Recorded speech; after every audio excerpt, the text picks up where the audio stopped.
Welcome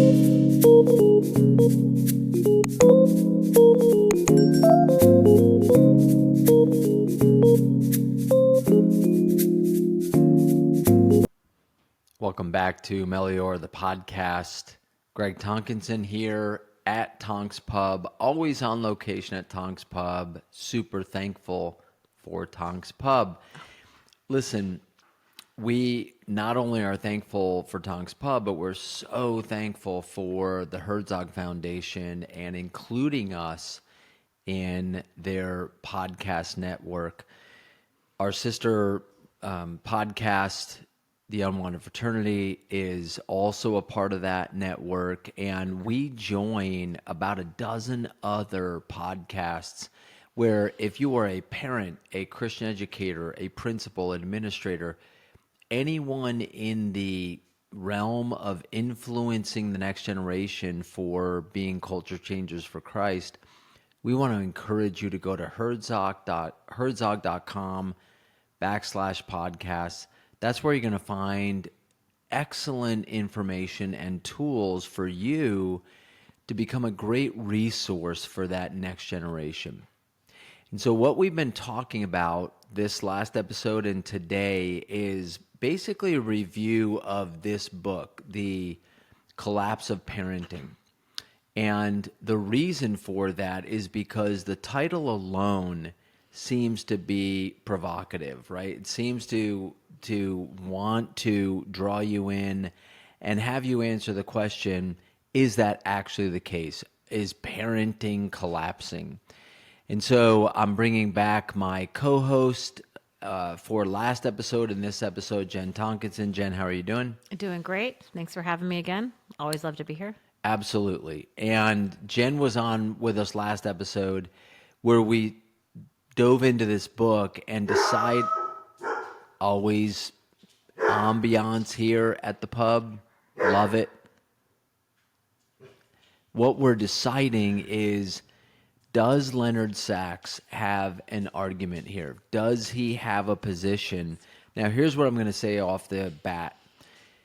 Leonard Sax is an MD, PhD. He has the credibility. He has even the street cred because he has gone to over 500 schools and has talked to these schools about the next generation. He's gone to these schools and has interviewed students and staff and faculty and parents and asked the questions.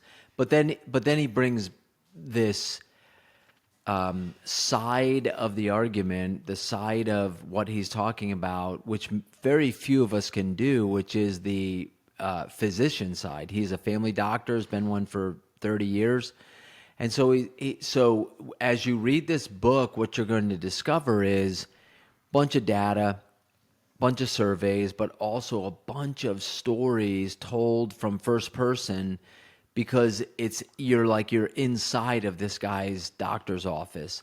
So I read this with great amounts of intrigue, but also, man, you are scratching where I itch. Is that right? Or yeah, I guess that's right.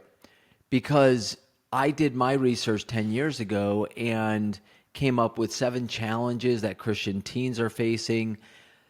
10 years later in 2025, Dr. Sax, 7 challenges that Christian teens or teens at large are facing. And so here's the bottom line though, Jen, is I always appreciate books that I read that have answers. Mm-hmm. It's one thing just to have a book and pose problems or challenges or questions. It's another thing to come forth and say, here are the challenges, but I've done some thinking on this. Here are my solutions. Here are my suggestions. And that's exactly what Sax does. And so last episode, we dove into why he wrote the book. I don't want to belabor that, but it comes down to more or less 2 things. He talks about his thesis for the book is that parental authority is thought about as one way. Parental authority means enforcing discipline, when in fact, parental authority means let's value things together. And so strong parental authority means that you as a parent, you matter. and the parent-child relationship trumps the child-to-child relationship. So that's kind of his emphasis on the book. And then he talks about two issues or two points to that, which are the changing culture and the acquiescence of parental authority by parents themselves. Changing culture, we talked about last episode, Jen, and he focuses on the primary changing culture is the issue of respect. That children today simply aren't respecting those in authority. That could be parents, that could be teachers, that could be coaches, that could be other parents in the neighborhood, that could be employers. That there is a level of disrespect that is pretty prevalent in our younger kids today. Do you agree with that? I do. I think that there has been and I said this last episode, there, the kids have been taught, and I hate to say it that way, but I think they've been taught how to disrespect because they've been allowed to negotiate. And in a strong, like parent-centered home, the child doesn't negotiate because the parent is correct. Yeah, and again, we don't want to nuance this to death, but is there a difference between negotiating healthily and being disrespectful? Yes, I think kids should question things. I think that if we teach kids to question, then they become critical thinkers. But then there is a point where they have to understand that the person who is their elder is the person that they respect. And so we have lost that respect of elders. Yeah. I remember respecting my grandparents so greatly, and I didn't agree with everything they said. Sure. But I definitely respected them, and I didn't backtalk them. Yeah, and Sachs goes back to this argument that many of us have gone back to, which is, well, back in my day. And again, that becomes tiresome, and I get that, but there is some truth to that 30 years ago, 40 years ago, 50 years ago, the culture, the morality of our society was different than it is today. And I would say I agree with Sachs that it hinges upon this issue of respect. That when you watch television, when you go to the movies, when there was adventure and action and drama and entertainment, but there was also respect. That you didn't see too many times where youth were actively disrespecting authority, unless it was a parody or a comedy or something like that. But by and large, it was, no, I have a voice, but then I understand you're older than me. You've been around the block a few times. I need to listen to what you have to say. I don't have to agree with it, but I need to listen. And today, what Sachs is arguing is, and so he says there's a culture of disrespect. And by the way, like, he has great amounts of evidence for that. But I would say, as the teacher, as the parent, as the homeschool teacher, as the administrator, you're nodding your head. Like, when I just say there is an uptick in disrespect, that's not really debated. That could be passive disrespect. That could be kids in your classroom that just don't answer the question, right? So let's say you ask a question like, hey, what's the answer to this? And nobody raises their hand. That's passive disrespect. In other words, I know the answer. I just don't feel like answering it right now. And so I'm going to disrespect your charge to give me an answer. Well, I'm not going to. That's passive. But what we're seeing today is more of an active disrespect. I'm going to put my head down on the desk while you're teaching. I'm going to put my feet up on the desk while you're teaching.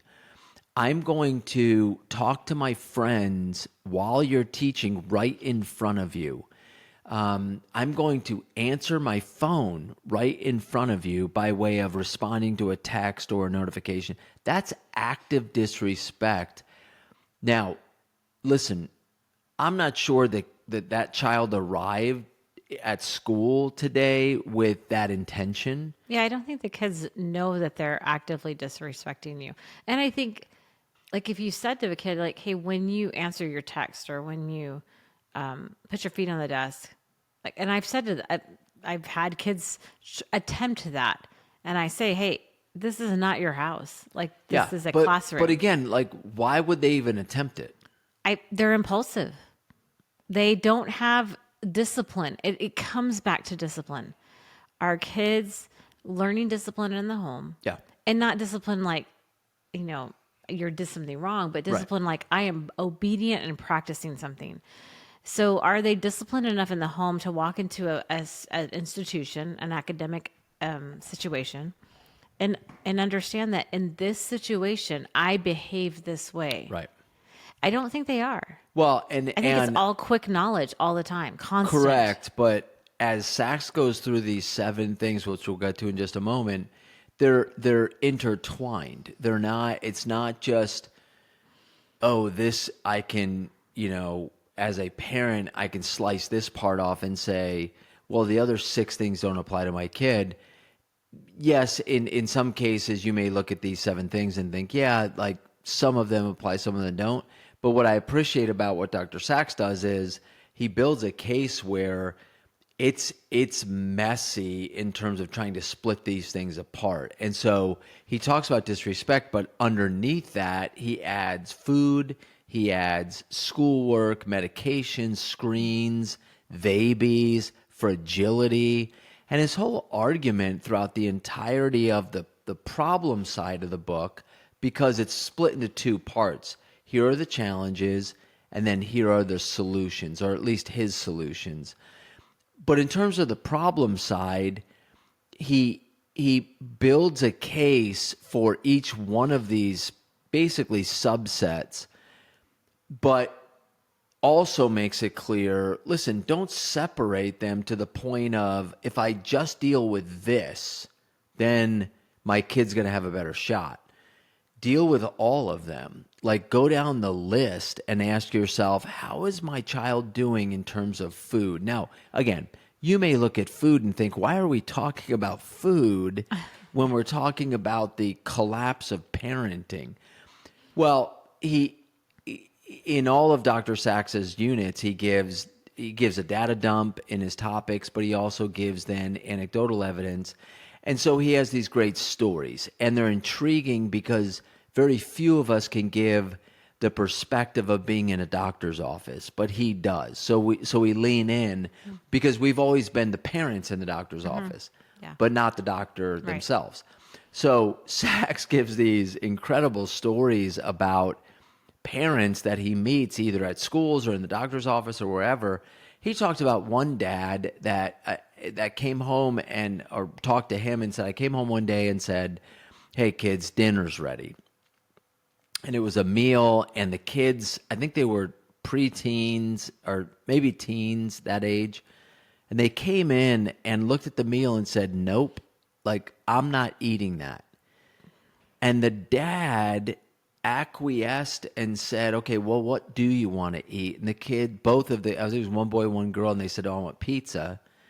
And he told Dr. Sachs, not only did I give them the pizza, I got them their favorite toppings. And when Dr. Sachs looked befuddled, like, what? You did what? You had dinner ready for them. They rejected your dinner, like active rebellion, active disrespect, rejected your dinner.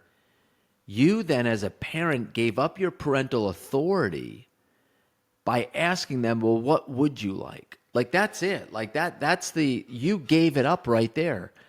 And you gave them a window of, hey, I'm in charge. Right. It gives them control. Absolutely. Yeah. And so the kid, both of them, it says they ordered their own personal pizzas with their own favorite toppings.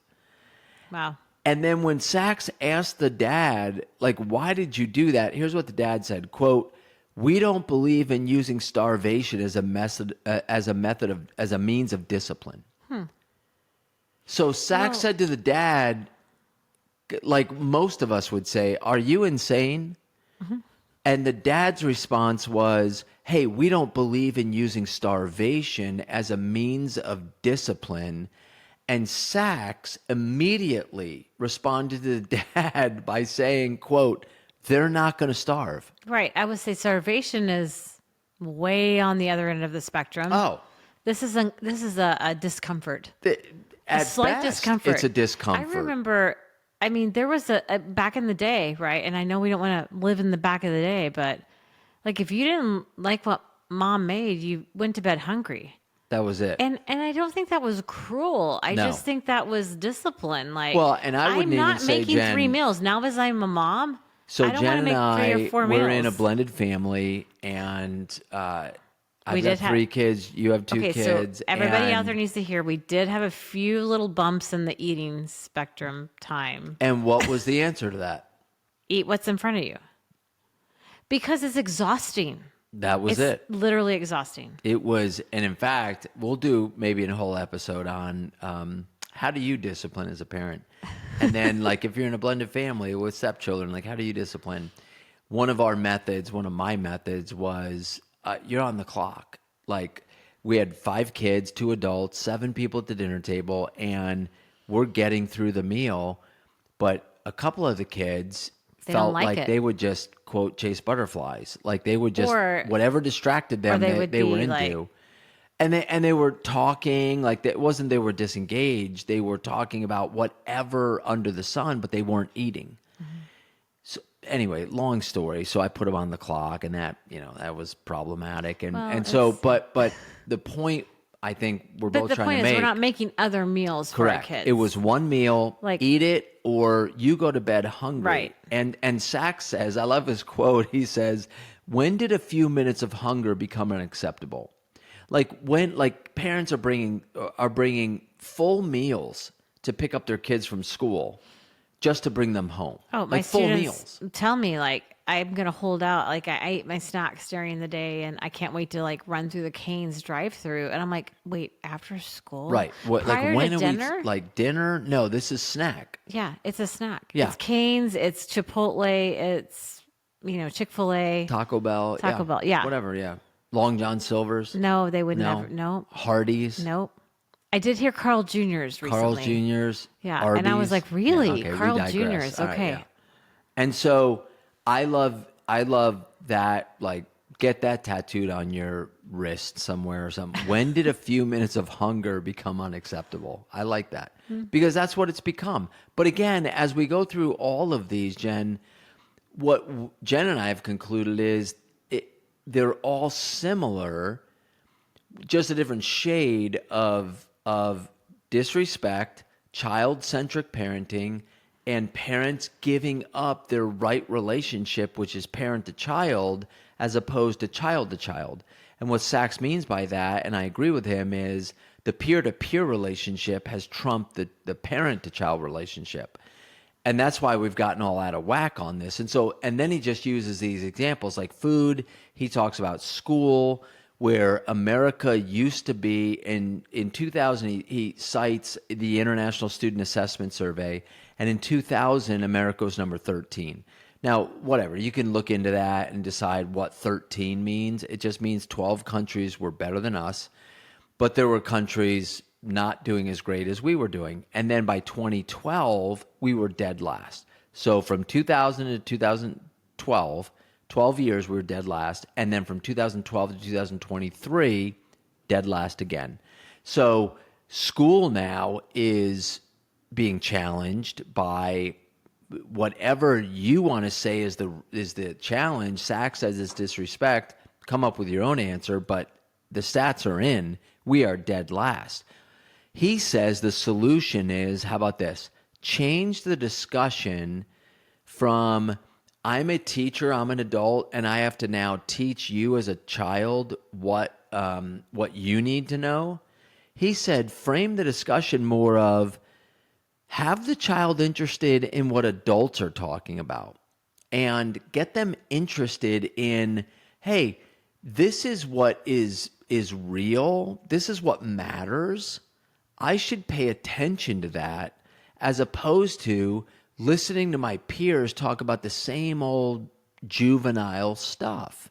And I thought, well, that was pretty fascinating. Like, raise the bar, basically. I see that happening. Okay, so I feel like, I believe that my students are, and I teach 7th and 8th grade. So Teacher of the Year. Thanks. Herzog Foundation, Thanks. 2024 Teacher of the That's how we Year. know about Herzog Foundation. That's how we know about because them. they're amazing. And yes, thank Kudos you. to Herzog. Yes. What I see in the classroom is, for example, I teach Animal Farm at 8th grade, and they have really embraced this political conversation that's happening.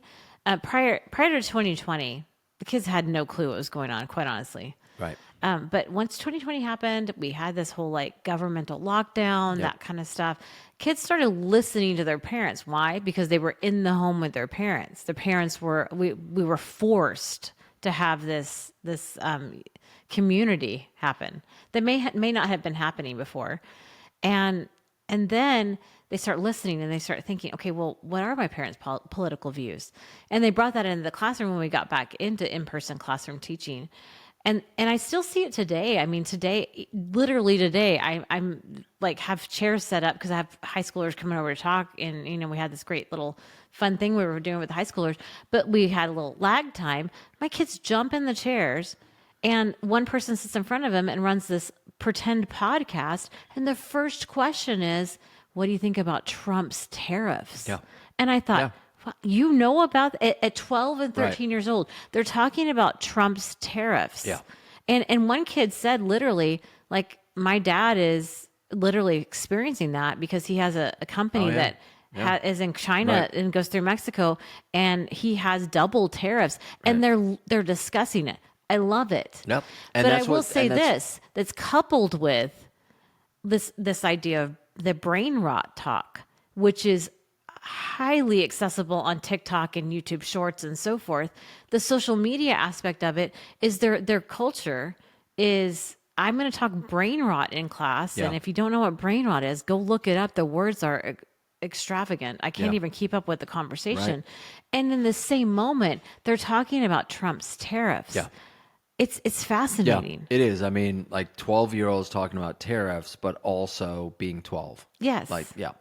And so Sachs says, listen, just understand that when we talk about disrespect, when we talk about school, when we talk about medication, he focuses on, I love his quote in Medication. He says, we've become a culture of the medicalization of misbehavior.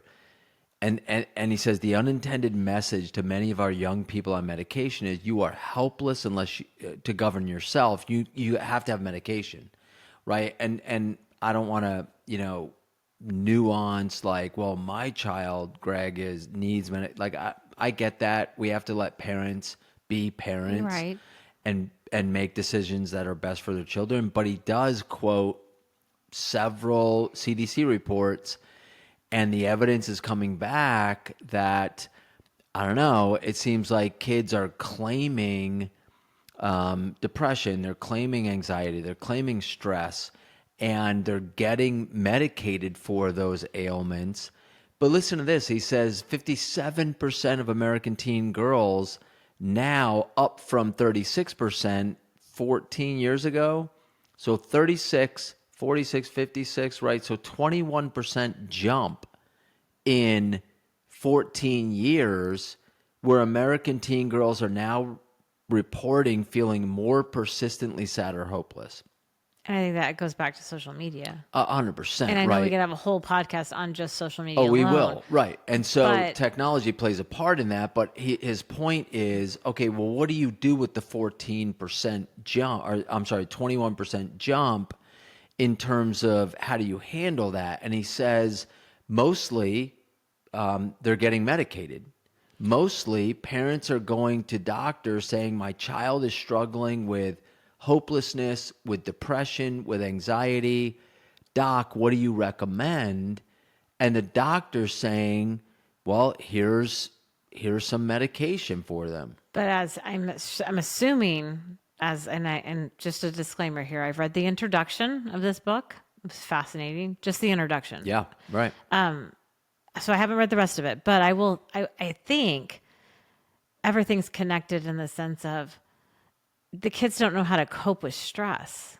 Correct. A lot of it. And I will say, absolutely, there are kids out there who don't have the ability to have the chemical makeup to, they need help Right. with medication. Right. Aside from those, the idea of kids not coping well with stress Yeah. really does, it causes me to question, like, have we not taught them well? Like, as a community, as a society, have we not given them the tools that they need to cope with that stress? Because we all grew up with, like, well, you deal with it. And healthy or not, we dealt with it. Yeah. But again, when we talk about parent to child versus peer to peer, Sachs is suggesting, who are the kids going to for that wisdom? They're going to other 13-year-olds, other 15-year-olds. Or the internet. And what are you getting from that? Right. And that could be Like that they're face peers. to face, or that Right. could be, Right. on the internet. And what are you getting from that? You're getting from that testimonies of, this medication helped me. This medication helped me. And not, hey, mom, what do you think? Hey, dad, what do you think? Hey, coach, what do you think? And so he wants to get us, basically Sachs in this whole book just wants to get us back to a right relationship with authority. And then he talks about screens. He talks about, we've talked about that at length in other episodes, where the data's here. It's not going away. 2007, 2008, 2009, we all became addicted because we got these shiny new toys, and now what do we do with them, right? But the kids got them at the same time as the adults, and so we're all unwrapping these packages together, and we're all learning together, and look what's happened. In 15 short years, the data's back. It is more damaging than helpful. And not just like damaging, like temporarily damaging, like long-term types of damage with physical, with brain waves, with emotions, with mental, with everything. And not to mention the spiritual aspect of that. When the Bible comes to you and to me and says things like, God hates the proud, avoid evil, don't put your eyes in front of things that are going to cause you to sin, and then you pick up a phone and you pick up an iPad and, just what's in front of me, give me a break. Like, honestly, you're going upstream. You're fighting a strong current that speaks against godly behavior, not for godly behavior. So to the person, to the teenager, or to the parent that says, yeah, but they have the Bible on their phone, give me a break. Like, They have the Bible and they have honestly. the internet on their phone at the same time. They have the Bible and they have the internet on their phone. And they're really, really smart. And who They wins know in that debate? how to get around stuff, Who wins in that, right? So then he talks about screens. His advice, by the way, just for free here, no devices in the bedroom, no devices at the dinner table, no social media until you're 18, no porn, video games, no more than 40 minutes a night, no more than 1 hour on the weekends. So again, you don't have to agree with that. I just like the fact that this guy, he's got kids. He lives the life we're living. And he says, listen, here's what I'm suggesting. By the way, Jonathan Haidt, almost the same exact thing. I will say, I asked my 12 and 13-year-olds today. Oh, well, yeah, it was today. And I said, hey, what age would you give your kids a cell phone? Yeah. 16. All of them. Yeah. And then I said, okay, what age do you, and I will say Christian school. When did you get your? They got him earlier. Exactly. But they said 16. They said, I think, hang on. They said at 16, I feel like a kid is somewhat able to handle that because you're driving. That's what they're thinking. Right. But I will say, I asked them too, like social media. Okay, the parents have done at least at our school, I feel like they've done a little bit of a good job of educating the lockdown situation for them. The kids know. So I said, okay, well, what about social media? And they said 18. And I said, well, don't you have social media?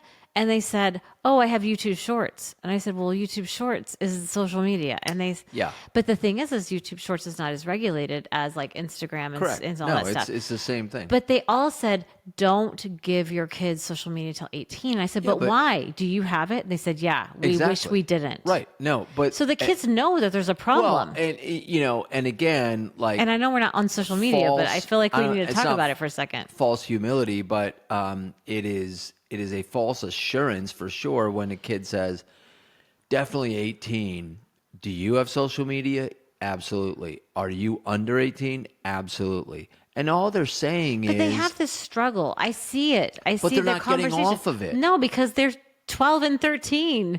It's this like sad little place that they're at that they don't have the discipline enough to jump off of it. No, but that's not sad. That's tragic. It's tragic. Yes, it's sad. Because that's like a drug user saying, yeah. Hey, and don't they literally do drugs. Said, I'm doing drugs. They literally said, don't be like me. Girls at can, 14 years old. They told me, because again, this is a mostly boys class. They said, don't give girls social media. Girls can have social media, but boys should not have it until a certain age. And I said, why is that? They're like, because boys look at bad things. Yeah. And I was like, guys, wow. Yeah. But what, yeah. They're admitting it at 12 and 13. And they're also saying that... But they still have it. We don't struggle with self-esteem. We don't struggle with comparison. We don't struggle... But that's crap. I know. They do. And I think they do know that. It's just it's this sad little catch-22 for them. It's tragic because, again...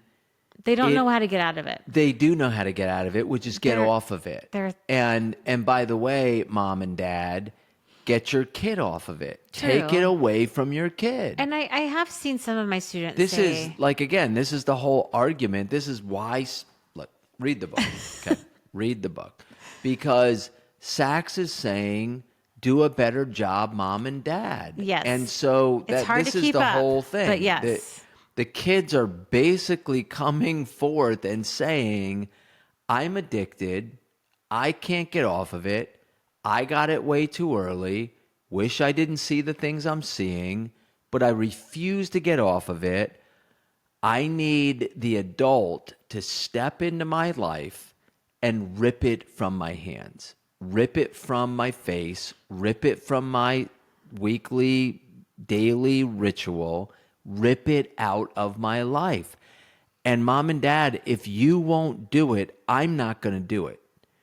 Well, who's being held accountable here? The mom and dad and the preteen or teen, but certainly the mom or dad.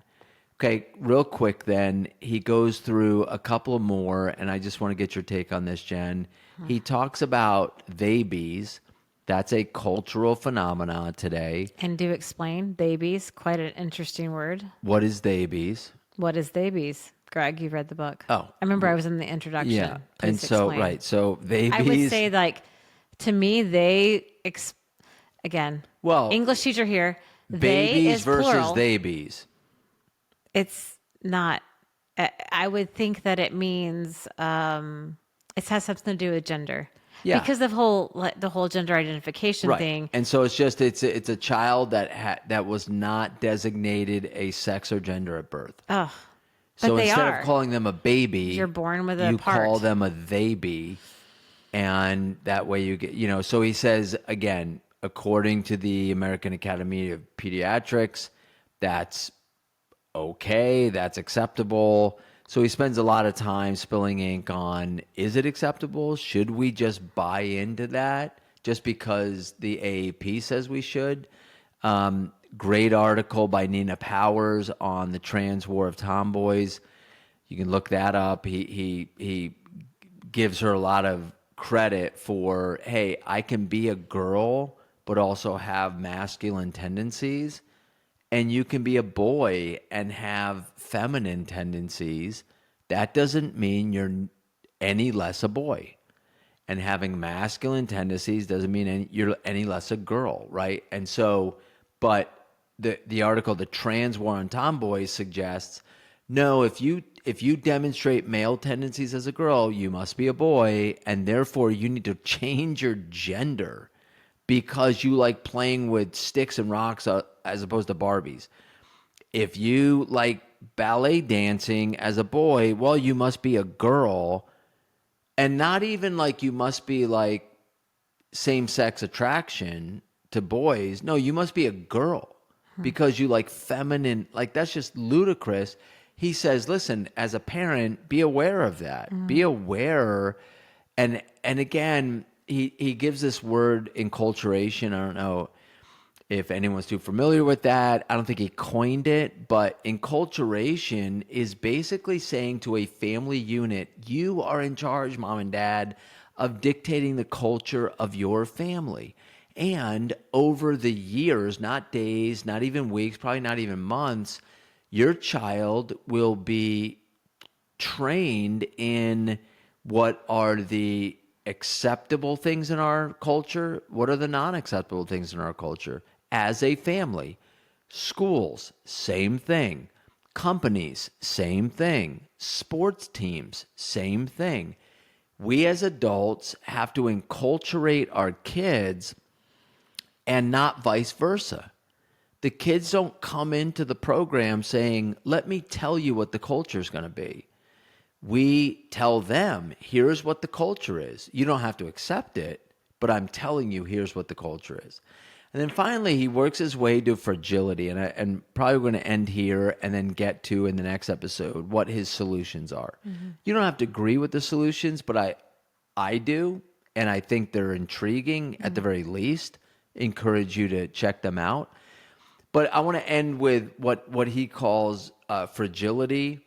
And he actually borrows a term from Jonathan Haidt's book, The Coddling of the American Mind, when Jonathan Haidt talks about safetyism. So if I were to say to you, Jen, what is safetyism? So we've talked about enculturation. We've talked about safetyism now. We've talked about theybies. Lots of vocab here. New words which for me. I would think you would like as being an English teacher. I enjoy new words. So what would you say is safetyism? Keeping your kids safe at all costs. The idea of keeping your kids, because ism. Yeah. Okay. Yeah, Idea right. of keeping your kids safe at all costs. Yeah. No. And I thought ism is actually the study of. No? The study of, thank you. Yes. Okay. Yeah. Like It's a noun theism form. or, yeah. So the study of, this sounds The so study of completely keeping your ridiculous. kids safe. Here I go. Ready? Yeah. The study of keeping your kids safe at all times. No, that's ridiculous. Who would study that? I mean, yes, we want our kids to be safe. No, but and that's yet, not even what the word means. we want our kids to fail so that they grow. I mean, Yeah, I'm just going right, to throw yeah. that out there. But Yeah. what is safetyism, Greg? Tell So us. safetyism, according to Jonathan Haidt, I think he coined it, maybe he didn't, but is if any child might get hurt, then no child is allowed to participate. That stinks for all the other children. Right. So if there is a thought that a child might get hurt in an activity, no child can participate. Now, so let's think of it this way, because, and we'll end with this, because I think everyone can relate to this.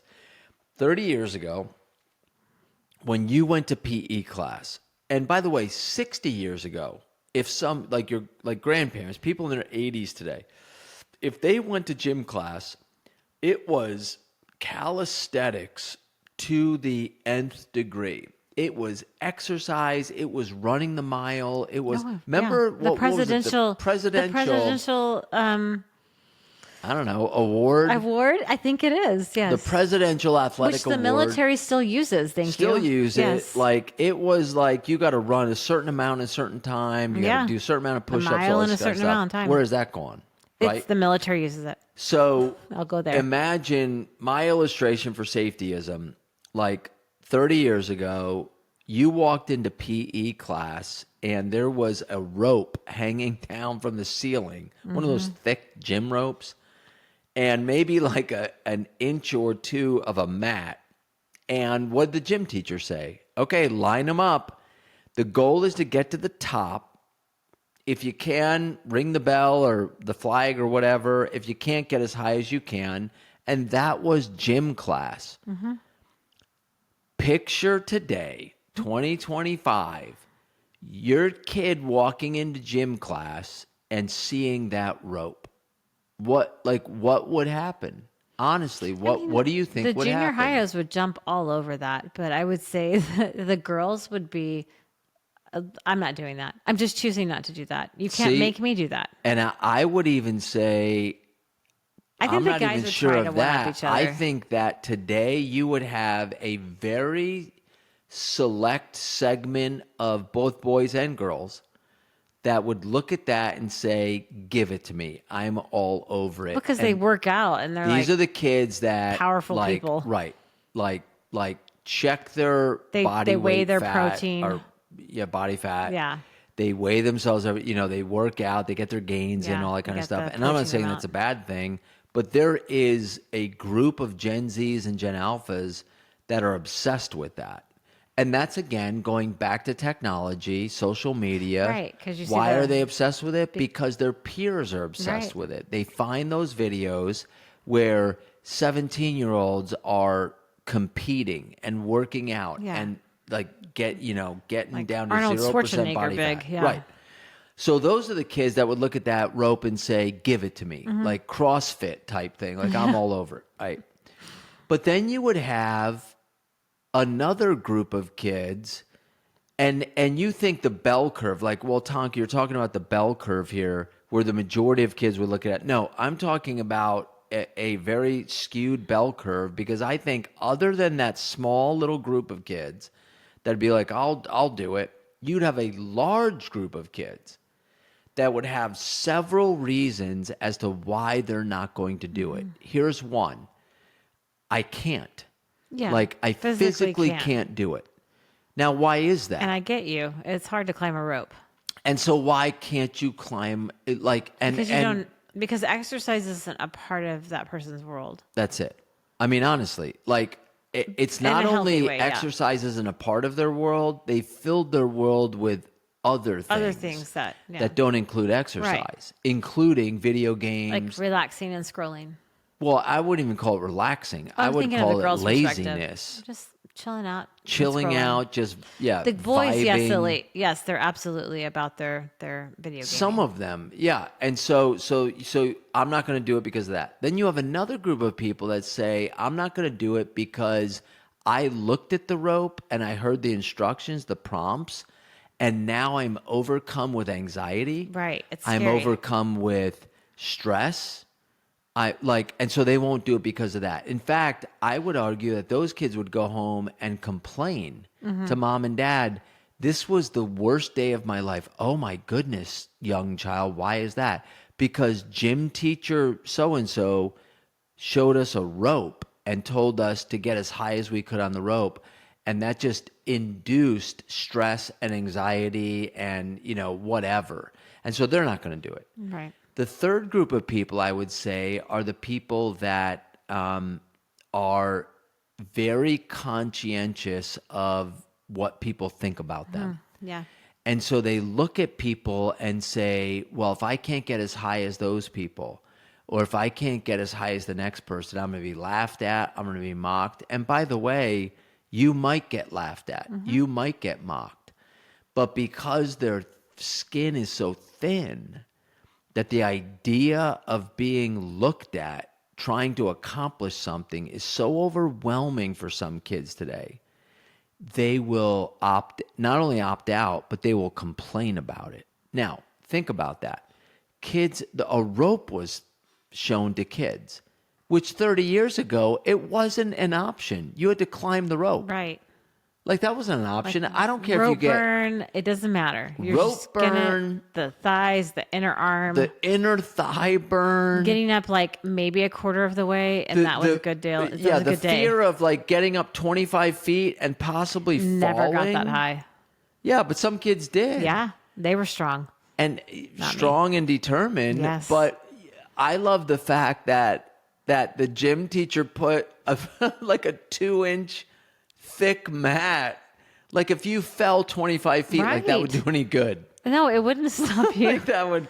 But We didn't question it. I never questioned the Nobody mat. questioned I didn't it. question the mat. I was and like, you great. didn't go home to mom and dad. There's a mat on the wood floor. Great. I love that. Great. I'm glad it's there. Yeah, I like, didn't that's think going about to it. save me or something like But I that. didn't think about it. No, like, but how many kids from your your school, your high school, junior high, whatever, got injured from climbing a rope? I don't remember one, quite honestly, because I you don't wouldn't let go. My goodness, don't let go of the rope. Yeah, and nobody let go. Right. Common sense. Don't let go. Don't let go. Slide If you get down 10 feet up, if you awkwardly. get 25 feet up, don't let go. And nobody let go. No, I don't think Everybody of made anyone. it down, Yeah. rope burns included, and we moved on. Like that was it. Like that was part of the gym class. Today, it would be An email home. it, Or it email would to the principal for sure. oh my gosh, it would be that principal wouldn't work for the next 2 weeks other than meetings. Meeting after meeting Like, after why are meeting you after putting meeting my after meeting child with in this parents position? saying, "How dare you? Yeah. How dare you force my kid to do that?" Right. I'm sorry, ma'am, do what? I'm sorry, sir, do what? Climb a rope. Right. Like that's so safetyism says, no, if one child's going to get hurt, nobody can do it. And honestly, when's the last time you saw a rope hang down from the top of a gym? Never. How long's it been? It's- 15 years, yeah. 20 years? My At childhood. least. None of our kids did it. No, they would be like, what are you talking about? So we're out of time, and I love the discussion because I want more of us to agree there's a problem. Like, let's just agree there's a problem. But unlike other books or podcasts or seminars or conferences you've been to where let's just admit there's a problem and leave and feel good that there's a problem, let's feel good that there are solutions to the problem. Sax has a few. I'm going to go over those next episode. I've got a few. Haight, McDowell, Stone Street, McLaughlin, Allie Beth Stuckey. Like, they all have solutions. So tune in for the next episode because I want to get to, if you're a parent out there, if you're a coach, if you're an administrator, school teacher, okay, Greg, Jen, I've listened. I'm in. I agree there are challenges. Tell me what the solutions are. We'll talk about those next episode. Join us next time on Melior, the podcast. We'll see you next time.